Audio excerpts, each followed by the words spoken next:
السلام عليكم ورحمة الله وبركاته. معاكم خالد أبو سيليا في فيديو جديد وحلقة مهمة جدا عن ضريبة الهواتف المحمول. هنتكلم مع بعض النهاردة عن كل ما يخص الهواتف المحمول وضريبة الهواتف المحمول، خاصة لو أنت جايب موبايل معاك من بره مصر وعاوز تدخل بيه مصر. هل هتدفع عليه ضريبة؟ هل مش هتدفع عليه ضريبة؟ هل لو خرجت من المطار الضريبة هتروح؟ هل هينفع ترجع تاني تسجل الموبايل بتاعك لو انت خرجت من المطار؟ اسئلة كتير جدا بتدور في بالكم. النهارده حلقة مهمة جدا بدون اي مونتاج، بدون اي حاجة، هنتكلم مع بعض انا وانتوا بدون اي حاجة خالص، بالورقه وبالقلم مجمعين هنا مع بعض كل الاسئله وكل الاستفسارات الخاصه بموضوع ضريبه الهواتف المحمول. اكتر من 15 سؤال جمعتهم من الكومنتات، الاسئله المهمه اللي ان شاء الله هتبقى جاوبت على كل الاسئله اللي في دماغكم وكل الافكار اللي في دماغكم، ولكن ركز معايا كويس جدا علشان ما يفوتكش اي حاجه، وتابع الفيديو للنهايه علشان تعرف كل حاجه انت محتاجها عن ضريبه الهواتف المحمول وعن موبايلك بالذات. يلا بينا نبدا الفيديو. ما تنساش تعمل لايك وسبسكرايب للقناه، ولو في اي سؤال انا نسيته اكتب لي في الكومنتات وهنعمل حلقه مع بعضينا عليه. طبعا في حاجه مهمه جدا حصلت من كام يوم، دي هبدا بيها الفيديو، ولكن هقول لكم نبذه عنها وهنتكلم فيها تاني في اخر الفيديو، هنرجع لها تاني. حاجه حصلت من يومين اللي اكتر من 1.5 مليون جهاز اتوقف الضريبه بتاعته بسبب اللي هم يوم 30 و31 12 قبل 1/1 حصل ان ناس كتير جدا وتجار كتير جدا فعلوا الموبايلات وخرجوها من الباترينا وفتحوا الكراتين بتاعتها وفعلتها بشريحه علشان ما ينزلهاش ضريبه، وبعد لما فعلت الموبايلات دي رجعت الموبايلات تاني الباترينا اللي بقى جهازه بعدها بشهر، بشهرين، ب3، ب4، فظهر عندهم ان الجهاز خرج في اليوم ده اتفعل ورجع تاني الباترينا ما اشتغلش، مفيش فيه شريحه شغلته، اشتغل مثلا في اليوم الفلاني الشهر الفلاني. فاكتر من 1.5 مليون جهاز اكتشفوا اللي هم متفعلين 30 و31 وهم مش قادرين يحددوا كل الاجهزه دي خاصه بالتجار ولا ايه، فتقريبا كده اتوقفت اجهزه كتير جدا بشكل عشوائي وخاصه من اليومين دول. فطبعا هنتكلم بقى مع بعض هل الضريبه دي هتتشال من عليهم ولا لا، ولكن في اخر الفيديو خلينا نبدا مع بعض الاسئله المهمه جدا جدا جدا. هل التسجيل بيتعمل فعلا داخل المطار عند الجمارك ولا لا؟ ده اول سؤال معانا النهارده في الحلقه. يعني انت دلوقتي جايب موبايلك والمفروض ان انت داخل بمصر، هل بقى انت تسجل الموبايل بتاعك ده جوه المطار ولا بيتسجل فين بالظبط؟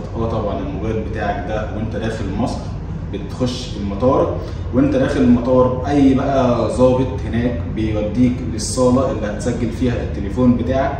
التليفون بتاعك بيتسجل عن طريق اللي هو بيصور السيريال بتاع التليفون وبيثبته على الباسبور بتاعك او جواز السفر بتاعك، وبكده بيبقى اتسجل التليفون بتاعك. مجرد ما بتخرج بقى بعديها بكام ساعه مش بتلاقي عليه ضريبه، بيبقى الموبايل يشتغل معاك بدون اي مشاكل. حتى لو انت ساعتها خدت السيريال وحطيته على تطبيق تليفوني مش هتلاقي فيه اي مشاكل ولا هتلاقي عليه ضريبه، هيشتغل معاك عادي جدا مفيش اي مشكله. طيب المده المسموحه للتسجيل ودفع الضريبه كام يوم؟ انت جبت موبايل ودخلت بيه مصر وما سجلتوش، فايه هي المده اللي مسموحه ليك تشتغل بيه بدون ما الموبايل يقف منك ضريبه؟ ايه هي المده المسموحه دي؟ انت دخلت من مصر بالموبايل بتاعك وما تسجلش، ليك 90 يوم تشتغل بالموبايل بتاعك بدون ما يقف خالص. 90 يوم دول في خلال ال 90 يوم تدفع الضريبه بتاعت تليفونك. طب عدى ال 90 يوم الموبايل هيقف، ولكن ممكن تدفع بعد ال 90 يوم عادي جدا. في اليوم اللي هتبدا تدفع فيه الضريبه الموبايل هيشتغل معاك، لان في ناس بتسال اسئله كتير جدا، هل بعد ال 90 يوم دول مش هينفع ادفع؟ هل لازم ادفع في خلال ال 90 يوم دول؟ لا مش لازم، عادي. انت ممكن تبقى الضريبه بتاعتك 20000 جنيه زي ال 16 برو ماكس عليه ضريبه 20000 جنيه، فانت مثلا بتحوش فيهم، فبعد مثلا حوشت فيهم في خلال 5 شهور تقدر تدفع عادي بعد 5 شهور، ومجرد ما بتدفع بيسمع معاك الدفع في خلال من يوم ل 72 ساعه، وساعات بيطول شويه، ولكن بيشتغل عادي منين ما بتدفع وتحط شريحتك فيه، بيشتغل عادي كده. ده كان تاني سؤال معانا في الحلقه بتاعتنا. طيب تالت سؤال معانا بيقول لك هل الموبايل بيقف بعد 90 يوم لو ما دفعتش كله، ولا بتقف الشبكه بس؟ طيب ده سؤال مهم جدا وناس كتير قوي بتتلخبط فيه. لا طبعا الموبايل بتاعك بيقف شبكه بس. يعني انت لو شلت الشريحه حطيتها في موبايل تاني معلوش ضريبه، الموبايل وتقدر ان انت تديه للموبايل بتاعك داتا، الموبايل بتاعك بيشتغل كل حاجه، بيشتغل واي فاي، بيشتغل بلوتوث، بيشتغل نت، الموبايل بتاعك شغال عادي، تصور بيه، تعمل بيه حلقات بودكاست، تعمل بيه اي حاجه عادي، ولكن بيبقى توقف شبكه بس. منين ما بتدفع الضريبه الموبايل بيشتغل معاك شبكه عادي بدون اي مشاكل طبعا. طيب هل في اعفاء لو الموبايل الشخصي بتاعي؟ طبعا في اعفاء لو الموبايل الشخصي انت بتنزل الجمارك وبتسجل موبايلك بدون اي مشاكل طالما هو موبايلك الشخصي. انما ما ينفعش تنزل بثلاث اربع تليفونات، انت بتنزل بموبايلك الشخصي بتسجله داخل المطار، وبالتالي ده علشان موبايل شخصي سواء معاك الكرتونه بتاعته او مش معاك الكرتونه بتاعته، الموبايل بيتصور والسيريال بتاعه من على الموبايل او من ظهر الكرتونه مع صوره جواز، وبيتسجل بيه عادي بدون ما تدفع ليه اي ضريبه. طيب سؤال تاني مهم برضو جالنا، هل تسجيل، ده السؤال الخامس، هل تسجيل الموبايل بيبقى عليه اي رسوم؟ لا، تسجيل الموبايل ما عليهوش اي رسوم، انت بتسجل حضرتك الموبايل ببلاش بدون اي رسوم خالص. مفيش اي حد يقدر اللي هو ياخد منك فلوس علشان يسجل لك التليفون. في ناس بقى ممكن تقول لك انا معايا واسطه جوه في المطار، بدل ما تدفع 20,000 هياخد 5000 جنيه ويسجل لك الموبايل، هو شغال في المطار، هو مش عارف ايه، هو مش عارف ايه، حول لي فلوس. الكلام ده مش موجود، ولو حصل الكلام ده اعرف ان انت هيتنصب عليك.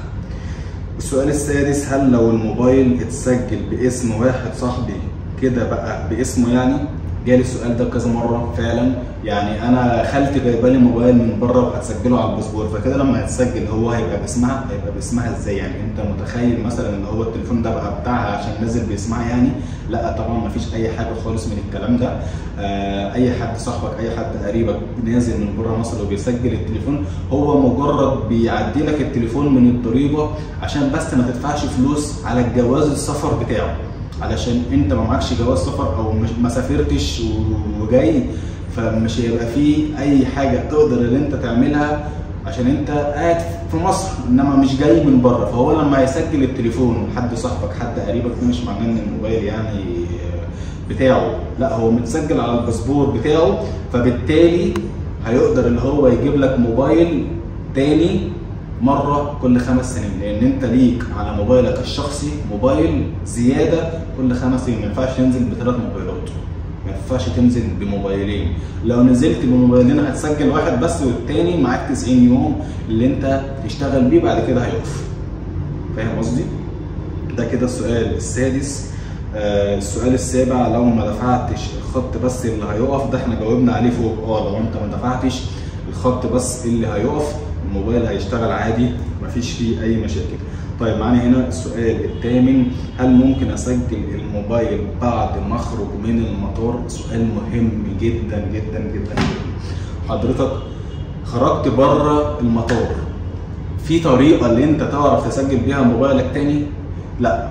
في ناس بتقول لك انت معاك سماح 3 ايام، معاك 4 ايام، ولكن صدقني مفيش طريقه اطلاقا. انا جات لي كذا رساله ومن ضمنهم حد كان باعت لي ومكلمني امبارح، كان معاه موبايل موتوريلا ما كانش عارف اللي هو يسجله، دخل المطار قالوا له الموبايل لسه مش متسعر عندنا، ما احناش عارفين اللي احنا نسجله، ما احناش عارفين نحدد اي حاجه خاصه بيه على السيستم.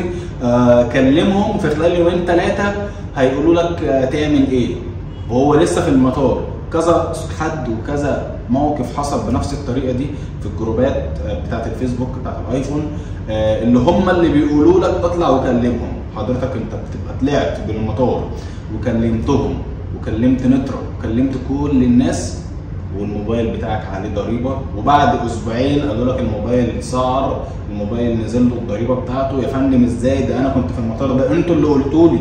فندم مفيش الكلام ده يا فندم، الموبايل عليه ضريبه، الموبايل وقف منك، مفيش حل، مش هتعرف تعمل حاجه اطلاقا. وناس كتير قوي لما هتشوف الفيديو وتشوف السؤال ده هيقولوا لك فعلا حصل معايا.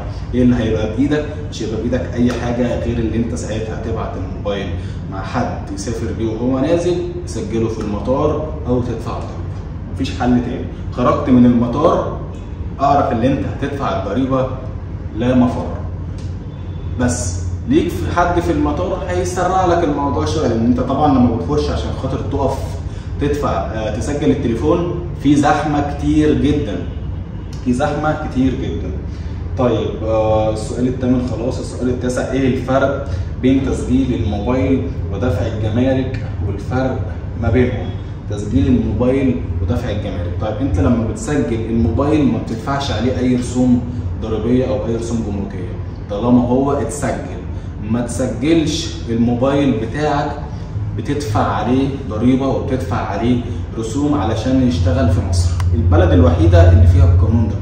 ناس كتير قوي متضرره بسبب الموضوع ده، سواء تجار، مع ان انتوا بتقولوا هيكسبوا، هم التجار بتكسب، ولكن بعد القرار اللي حصل ده اكتريه التجار واكتريه الناس خسرانه فلوس كتير جدا جدا جدا جدا، ومن ضمنهم الشعب كمان والمواطن.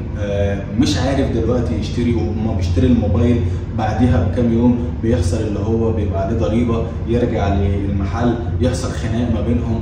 احنا مش عارفين لسه اي حاجه خالص باللي بتحصل ده. هل الضريبه بتختلف من جهاز لاخر؟ طبعا الضريبه بتختلف من جهاز لاخر. ده السؤال العاشر معانا. ممكن موبايل ايفون 16 برو ماكس ضريبته 20,000، الايفون 13 العادي ضريبته 6,500.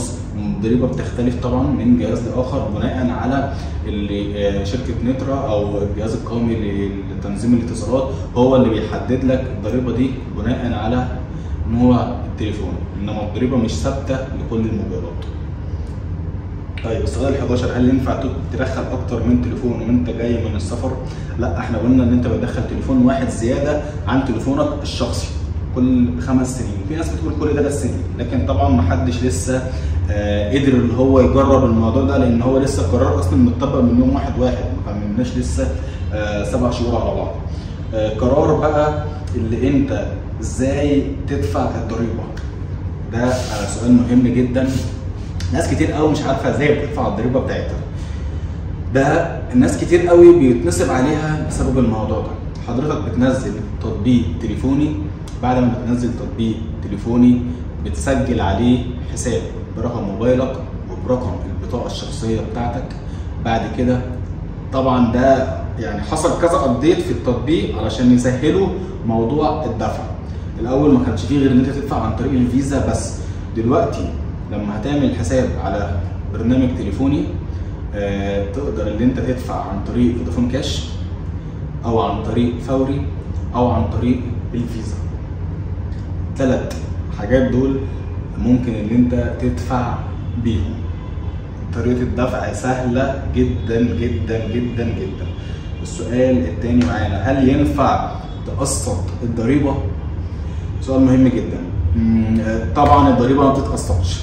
انت معاك فترة 3 شهور قادر ان انت تحوش فيهم المبلغ الضريبي بتاعك. لو هو ايفون 13 ب 6,500 كل شهر، لو انت شلت لك مبلغ وما تدفعهاش مثلا اول 90 يوم، لا خليك ادفع في الاخر بحيث تكون حوشت مبلغ الضريبه، ساعتها تروح تدفعه لو انت يعني مش معاك المبلغ. طب هل ينفع تقسط؟ ممكن تقسط في حاله لو انت معاك فيزا مشتريات ودفعت وقسطت مع البنك. قسطت مع البنك بقى ان شاء الله على سنه ولا 2 ولا 3، اقصى حاجه تقسيط مع البنك 3 سنين. طب هل ممكن حد يقول لك انا هدفع لك واقسط لك؟ لا، مفيش الكلام ده. لو حصل حاجه زي كده اعرف اللي هو بينصب عليك، لان مفيش محل النهارده هيقسط لك الا لو حد قريبك معاه فيزا مشتريات وانت كلمته ودفع لك وانت كل شهر بقى بتديله الفلوس عادي مفيش مشكله. طب هل ممكن اللي هو حد في محل يدفع لك ويقسط لك؟ ممكن ده لو هو صاحبك، لو هو قريبك معاه فيزا مشتريات او دفع لك بفودافون كاش او بفوري وانت عارفه وبتقسط منه موبايلات والكلام ده، وكل شهر بتعدي تدفع له الفلوس، ساعتها مفيش مشكله. طيب السؤال الثاني، هل ينفع في ناس بتقول اللي هو مثلا ضريبه الايفون بدل ما هي 6.5 لا تعالى انا هدفعها لك ب 4000 جنيه بدل ما هي 6.5، هل ده حقيقي؟ طبعا لا، ده مش حقيقي، ده كله نصب. مفيش حاجه اسمها انا هدفع لك الضريبه بدل ما هي 6500 هدفع لك 4000 جنيه. طبعا ده كميه ناس بتنصب على ناس على النت وعلى مواقع التواصل الاجتماعي وانت ما انتش عارفهم. هو بيقول لك حول لي عربون، حول لي 200 جنيه، كلنا شفنا طبعا الموضوع ده، حول لي 200 جنيه، حول لي 300 جنيه، ابعت لي السيريال، ابعت لي كذا، ابعت لي كذا، خليك تدفع 4000 جنيه بدل ما تدفع 6000 جنيه. مفيش الكلام ده، الضريبه ثابته. ايفون 13 الضريبه ثابته عليه، ايفون 12 الضريبه ثابته عليه، سامسونج 56 الضريبه ثابته عليه، الضريبه ثابته على كل التليفونات. ما ينفعش ابقى انا ايفون 13 ضريبتي 6500 وانت معاك ايفون 13 ضريبتك 4000 جنيه، لا هي الضريبه ثابته. ثابته، ما ينفعش حد يقول لك هدفع لك 4000 جنيه واشغل لك التليفون.